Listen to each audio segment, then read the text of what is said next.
Hey, Larry. Yes, sir. This is Mike in Louisville. Mike? Yeah, I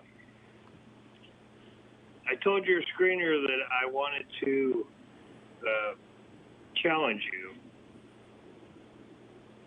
But in truth, what I want is your considered opinion. I have listened to your show for years, and I appreciate every hour of it.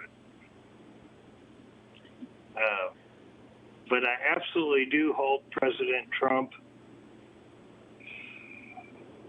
in contempt for the speech that he gave and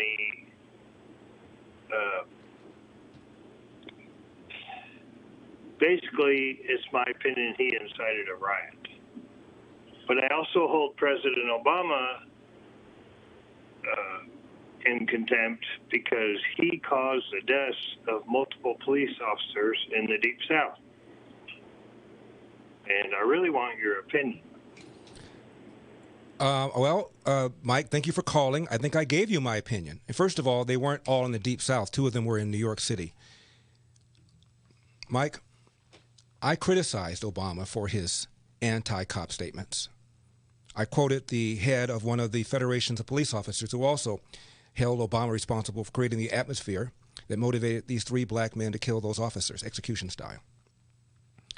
I defy you to find where Larry Elder said that Barack Obama should be impeached, let alone convicted for it.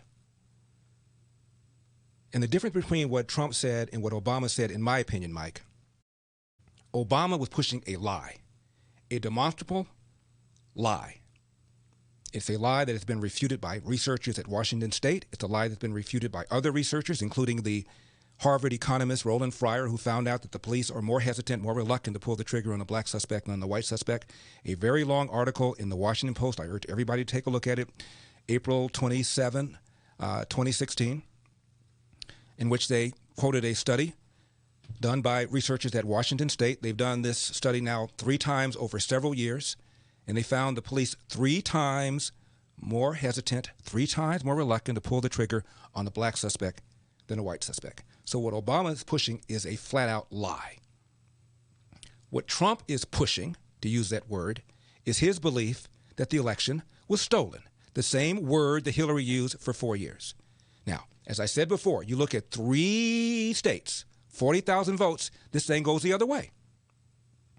And you look at Philadelphia, this is a city that has been rampant with fraud, and you're telling me nothing went wrong in Philadelphia. I don't believe it.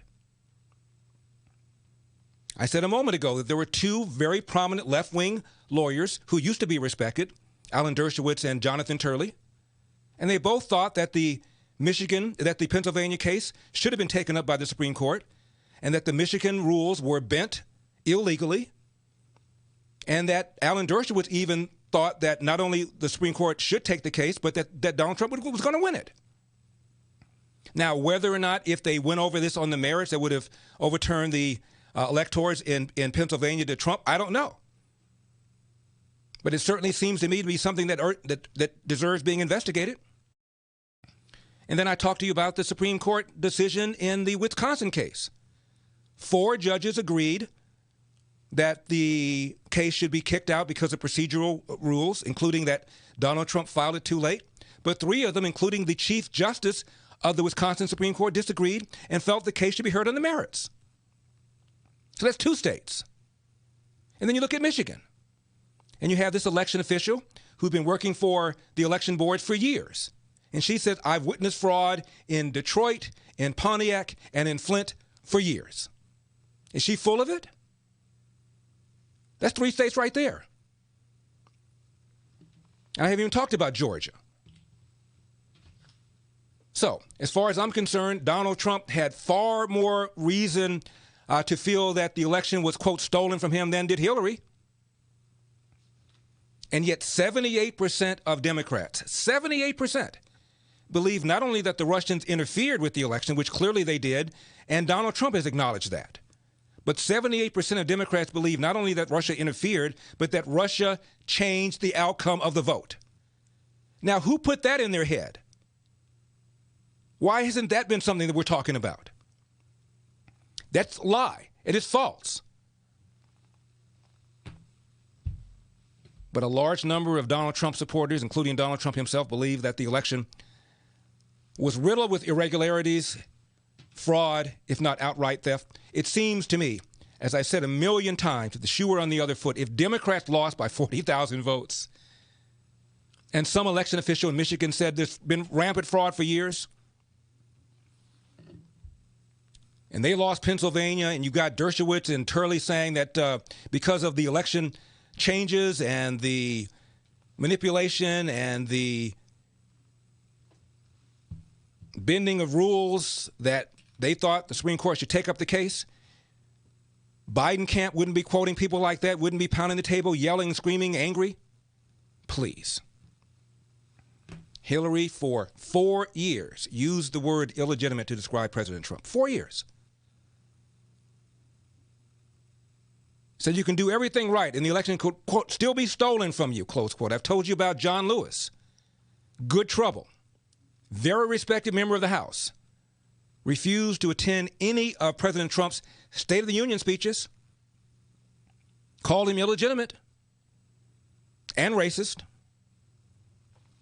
But Trump feels that the election was irregular.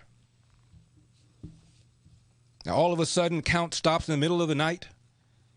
And he's not supposed to raise these issues. And if he does, he's pushing a conspiracy theory. And because some people showed up on January 6th with the desire to commit violence, President Trump is responsible for that? Not fair. Obama pushed a lie, a flat-out dead lie. And I never suggested that the individuals who believe that lie, somehow that Obama should be impeached for that, let alone convicted. I've never said that. But do I believe that there were shenanigans? Hell yeah, I do. Do I believe there were irregularities? Absolutely, I believe. 40,000 votes. 43,000, I believe one person said, to be precise. And what are they telling us? That Donald Trump was pursuing a conspiracy theory because Joe Biden won in a landslide. No, he did not. 888-971-SAGE. I am Larry Elder. Mike, I hope I answered your question.